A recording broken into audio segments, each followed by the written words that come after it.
말씀의 제목은 진리의 길의 선자입니다. 진리의 길의 선자. 제가 아닌 이 세상의 모든 목회자들에게 큰 존경을 받는 신학자 중에 한 사람이 바로 이 디트리 본 회퍼 목사입니다. 아마 많은 분들이 이분의 조남을 들으셨을 줄로 압니다. 저뿐만이 아니고 목회를 하고 있는 이 세상의 모든 목회자라면 당연히 존경할 수밖에 없는 그런 목사님이세요. 그는 2차 세계대전 중 그 종전을 한 달 앞둔 1945년 4월 9일 날 독일 바이에른주의 한 형무소에서 운명을 맞게 되십니다. 그의 죄목은 히틀러 암살 작전, 즉 발키리 작전이라고 하는데요. 폭탄을 사용해서 히틀러를 암살하려고 했던 군인들, 그리고 신학자들, 또 사람들이 깊이 연루되었다라고 하는 그런 이유에서 그는 사형을 당하게 된 것입니다. 그는 2차 대전 전에 미국 유학을 마치고 유니온 신학교의 교수 자리를 청빙받습니다. 그런데 그것을 거절하시죠. 왜냐하면 자신의 본국의 상황이 너무나도 좋지 않았기 때문이에요. 그래서 그는 본국으로 돌아와서 목사 안수를 받습니다. 당시 독일은 나치즘의 광기로 온 사회가 물들어 있었고 아무도 입을 열어서 나치즘에 대해서 비판하지 못했습니다.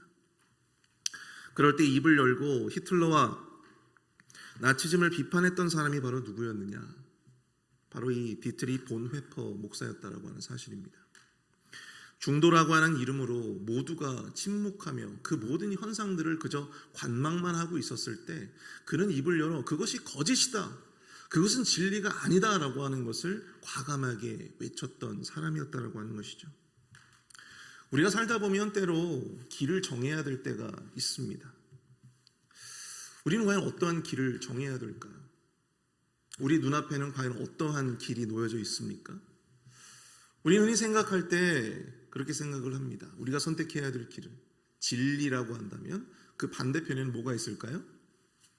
보통 거짓이 있다라고 생각을 하죠.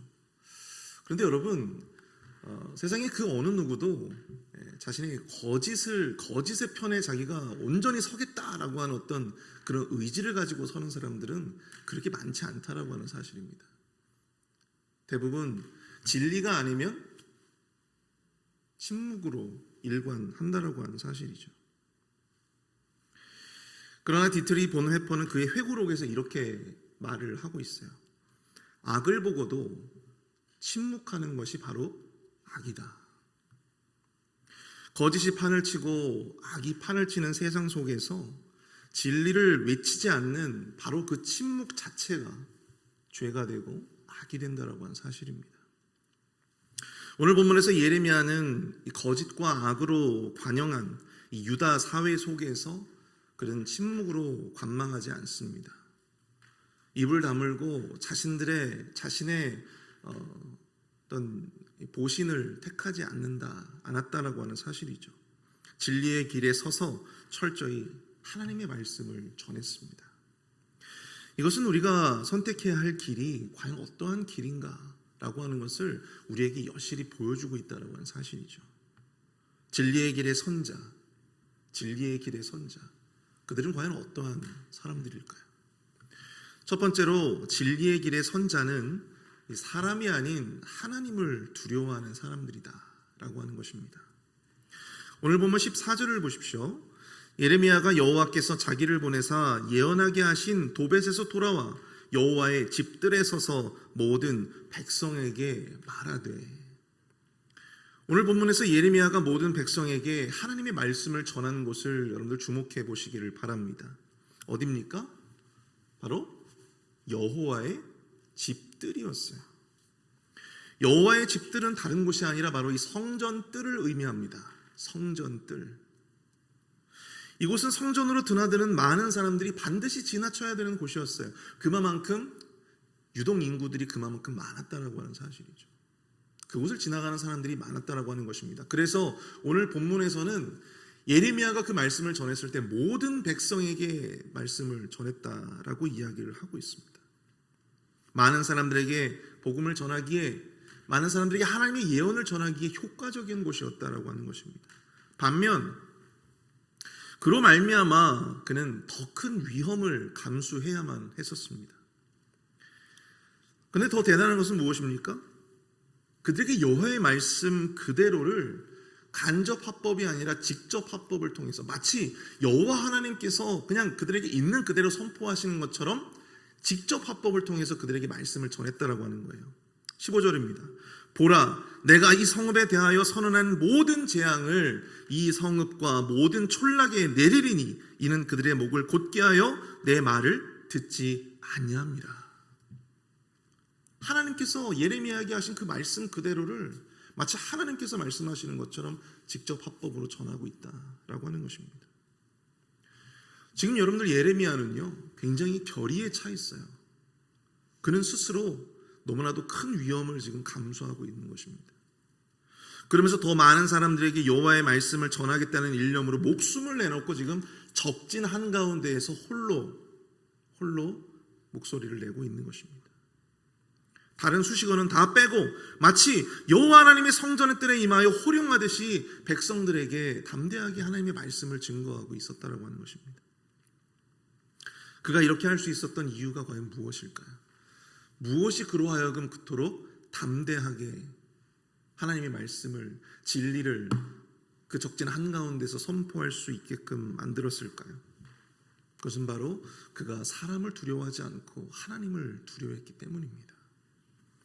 당시의 종교 지도자들, 거짓 선지자들, 악의에 찬 사람들, 만약에 이 예레미야가 그들을 두려워했다면 그는 결코 그러한 장소에서 그러한 메시지를 전할 수 없었을 것입니다. 그러나 그는 진리의 편에 선 자였습니다. 진리의 길에 선 자였습니다. 사람이 아닌 하나님을 두려워했던 사람이었기 때문에 그토록 의연하고 담대하게 진리의 메시지를 선포할 수 있었다고 하는 사실이죠. 복음서에서 예수님은 제자들에게 이렇게 말씀을 하십니다.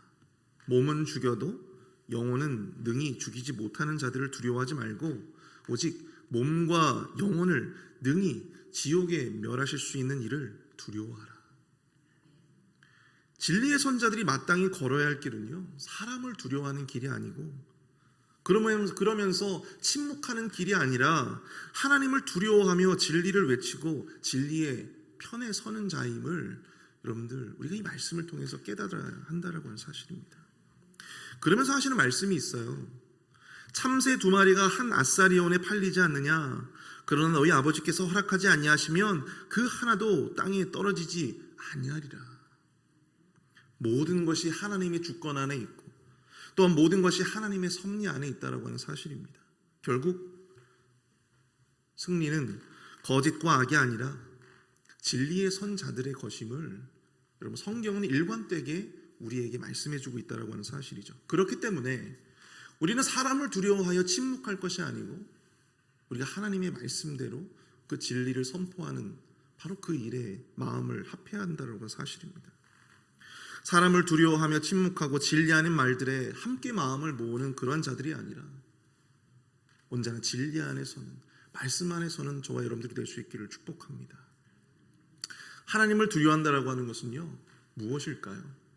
우리가 하나님을 두려워한다고 했을 때 결국 우리는 무엇을 두려워해야 합니까? 바로 하나님의 말씀을 두려워해야 합니다.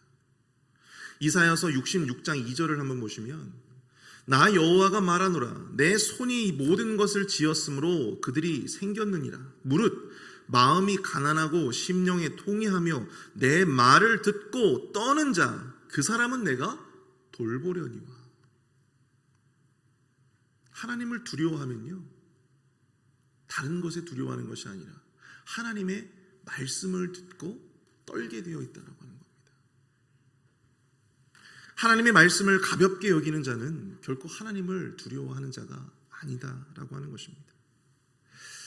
여러분 하나님의 말씀을 가볍게 전하는 사람이 있습니까? 그렇게 전하는 목회자가 있습니까? 결코 그 교회는 복받을 수 없어요.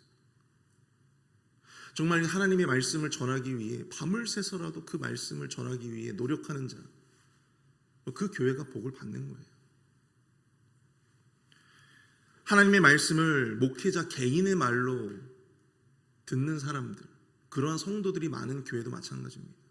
결코 복받을 수가 없어요. 제가 예전에 이 초보 전도사 시절에 한 장로님이 기억이 나요. 제가 22살, 21살 이때였어요. 굉장히 어린 나이잖아요. 근데 어린 나이에 사실 말씀을 전하는 전도사로 아이들에게 말씀을 전하는 교육 전도사로 부임을 해왔는데, 근데 그 할아버지 장로님께서 연세도 정말 많으신 분이에요. 근데 항상 저를 보면은 허리를 이렇게 굽혀가지고 인사를 해주셨어요. 근데 그것이 저는 너무나도 귀해 보였습니다. 여러분, 제가 그러한 인사를 받을 만한 대단한 그런 사회적인 명망이나 그런 게 있습니까? 아무것도 없었어요. 그런데 그분이 저를 존중해 준 것은 무엇 때문이었어요? 딱 하나밖에 없었습니다. 제가 말씀을 전하는 사람이었기 때문이었어요. 저는 아직도 그 장로님을 잊지를 못해요. 여러분, 그러한 성도들이 하나님의 말씀을 그 무엇보다도 귀하게 여기는 그러한 성도들이 많은 교회, 하나님께서 여러분들 복을 당연히 주시지 않겠습니까? 여러분, 그 교회에 하나님께서 더 큰 복으로 함께 하시지 않겠습니까? 풋내기 교육전도사가 전하는 말씀이라 할지라도 그것을 존중하고 또한 아멘 아멘 하면서 받을 수 있는, 여러분, 그런 교회 공동체가 진정으로 하나님께 큰 복을 받을 수가 있는 것입니다. 얼마 전에 우리 장로님께서, 김준호 장로님께서 교육자들을 대신해서 말씀을 전하셨잖아요. 여러분, 유튜브에서 제가 그 영상을 보면서 참 장로님이 말씀을 너무나도 은혜롭게 잘 전하신다 생각이 들더라고요. 아니나 다를까 여러분, 조회수 한번 보셨습니까? 조회수가 엄청나게 많이 나왔습니다. 제가 그걸 보면서 소망을 좀 느꼈어요. 우리 교회 성도님들께서 누가 전하든 교육자가 전한다고 해서 그 말씀이 더 귀한 것이고 평신도 이 장로님이 전한다고 해서 그 가치가 전혀 그런 것이 아니다라고 하는 것입니다. 누가 전하든 하나님의 말씀으로 존중하고 그 말씀을 들으려고 하는 그 열정이 저는 이 유튜브를 통해서 느껴지더라고요. 그래서 하나님께서 우리 교회 참 성도님들의 마음밭을 참 귀하게 갖고 놓으셨구나라고 하는 생각을 갖게 했습니다. 여러분, 목회자가 전한다고 해서 그 말씀이 귀한 것이고 평신도 우리 목자님들이 사랑방에서 말씀을 나눈다고 해서 그것이 그 가치가 그것보다 덜하냐? 그것이 아닙니다. 많은 성도님들께서 우리 목사님들, 목회자들을 이렇게 존중해 주시고 귀하게 여겨 주시듯이 여러분이 장로님들과 또한 우리 늘 수고하시는 우리 목자님들, 여러분 말씀을 맡은 자들을 또한 그들의 그 말씀을 전하는 그 모든 것, 그것을 존중해 주시고 또 귀하게 여겨 주시기를 부탁을 드립니다. 여러분, 그러면서 여러분 그분들이 뭐가 정말 대단하고 잘나서 우리가 존중해야 되는 것이 아니고요. 여러분, 그분들이 하나님의 말씀을 맡은 자들이기 때문에 그렇습니다. 하나님의 말씀, 그것을 두려워하시는 저와 여러분 될 수 있기를 축복합니다. 사랑하는 성도 여러분, 아무쪼록 거짓과 악의 편에 서지 마시고 늘 진리에 서시는 저와 여러분 될 수 있기를 축복합니다. 사람이 아니라 하나님을 두려워하십시오. 하나님의 말씀을 두려워하십시오. 두 번째로, 진리의 길에 선 자는 그 무엇도 하나님의 뜻을 막을 수 없음을 아는 사람입니다. 오늘 본문 20장 1절과 2절을 보시면요, 제사장 바스울은 예레미야의 예언을 듣고 난 뒤에 그를 때리고 잡아서 이 베냐민 문 위층에 가두었다, 그렇게 말씀하고 있습니다. 이 목에는 나무 고랑을 채웠다고 합니다. 이 나무 고랑이라고 하는 것이 여러분들 그 옛날에 조선시대 때 그 사극을 보면 이 죄인들이 목에다가 뭘 차요? 키를 차잖아요. 키라고 하는 것을 차지 않습니다. 나무로 된 긴 널빤지를 찹니다. 그걸 왜 채웁니까? 도주하지 못하게끔 하기 위해서 그 나무 고랑을 채우는 것이죠. 이처럼 진리를 외면한 자들은 진리를 외치는 자들의 이 소리만 잠재우면 된다, 그들을 그냥 잡아 가두기만 하면 된다라고 하는 식으로 생각을 할지 모릅니다. 예수님 시대에 예수님과 제자들을 핍박했던 유대인들, 바리새인들이 그랬고요, 또 초대교회의 로마가 그랬습니다. 지도자 한 사람만 죽이면 수백 수천을 죽이면 다 끝이다, 그렇게 생각을 했을지도 모릅니다. 그러나 과연 그랬을까요? 복음이 온 로마 제국 전체를 집어삼키지 않았습니까? 여러분, 그것이 바로 하나님의 뜻이었기 때문에 그렇습니다. 여기서 재미있는 것은 이 본문에서 계속해서 이어지는 바수훌, 바로 이 이름에 관련된 예언이에요. 여러분, 바수훌의 의미가 무엇이냐면요, 자유, 그리고 자유케 하다라고 하는 의미를 담고 있습니다. 그러나 하나님은 그의 이름을 바수hul이 아니라 뭐라고 부르기로 했어요? 마골 미사빕이라고 하는 이름으로 그렇게 하겠다 하십니다. 이 뜻이 무엇이냐면요, 바로 사방으로부터 공포가 온다. 사방으로부터 온 공포, 두려움, 이것으로 의미해요. 하나님은 본문 4절에서 그가 자신의 친구들, 주변 사람들에게 두려움이 되게 하겠다, 그렇게 말씀하십니다. 바술의 친구들이 그들의 대적에게 죽게 되고, 6절에 보시면 바슬뿐만 아니라 그와 함께하는 사람들, 그 집에 함께하는 모든 자들이 바벨론의 포로가 되고 바벨론 땅에서 죽어 거기서 묻히게 될 것이다, 그렇게 말씀하고 있습니다. 여러분, 제사장의 이름을 가지고 이방의 땅에서 묻히는 것이 얼마나 수치스러운 일이었는지 여러분, 우리는 지금은 가늠할 수 없지만 그 당시 사회에서 여러분, 제사장의 직분을 가지고 이방의 땅에서 이방의 포로로 그렇게 죽음을 맞이하고 거기서 묻혔다라고 하는 것은요, 여러분, 그의 인생 가운데서는 굉장히 큰 징벌이고 또 심판이었어요. 자유와 풍요의 이름에서 그로 말미암은 저주와 두려움의 이름으로 그 인생이 이름대로 바뀌게 될 것이다 라고 하는 하나님의 저주를 받게 되었던 것입니다. 뿐만 아니라 바수hul의 주변에서 친구로 지냈던 모든 이들이 그로 말미암아 하나님의 저주를 겸하여 받게 되었다라고 하는 것입니다. 진리의 선 예레미야를 핍박하는 데 마음을 모으고 협력하고 동조했던 사람들, 여러분, 그 사람들이 바수hul 자신보다도 훨씬 더 큰 벌을 받게 된 것입니다. 여러분, 이것은 단순히 예레미야 한 사람을 핍박하고 바수hul에게 동조한 것을 넘어 하나님의 뜻을 가로막고 또 하나님의 사명을 받아 진리를 선포하는 자들을 핍박한 그 대가를 치르는 것으로 우리가 이해해야 한다는 사실입니다. 여기서 우리가 기억해야 될 것, 그 무엇도 하나님의 뜻을 막을 수는 없다라고 하는 것입니다. 애굽의 바로가 수많은 이스라엘 사람들을 핍박하였음에도 불구하고 이스라엘 백성들의 출애굽을 막을 수 없었고, 또한 헤롯 대왕이 수많은 아기들을 죽여서 예수 그리스도를 이 땅에 보내신 하나님의 구원 계획을 막아보려 했지만 그마저도 무의로 돌아가 버리고 만 것입니다. 이처럼 우리를 향하신, 또한 우리 교회를 향하신 하나님의 뜻은 그 무엇으로도 거스를 수 없고 또한 막을 수 없다라고 하는 사실을 우리가 기억해야 될 줄로 믿습니다. 여러분, 하나님의 뜻이 결코 막힐 수 없는 것, 하나님의 뜻이 결코 막힐 수 없는 것은 여전히 하나님의 뜻을 품고 진리의 선자들이 있었고, 예레미야처럼 진리의 선자들이 있었고, 그 예레미야를 묵묵히 조력하고 협력했던 사람들이 있었다라고 하는 사실이죠. 여러분, 예레미야 38장을 보시면요, 예레미야가 큰 구덩이에 이 왕의 명령에 의해서 아주 진창 가운데 있는 큰 깊은 구덩이에 빠지게 되는 형벌을 받게 됩니다.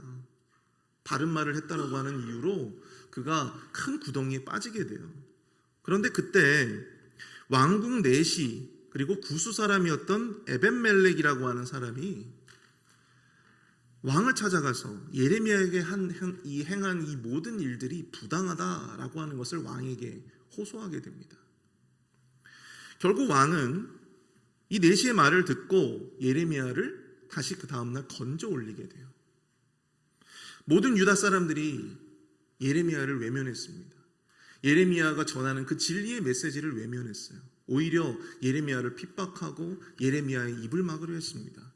근데 바로가 그런 그때 예레미야를 조력하고 예레미야를 도왔던 인물은 유대인이 아니라 바로 구스 사람, 이방인이었다라고 하는 사실입니다.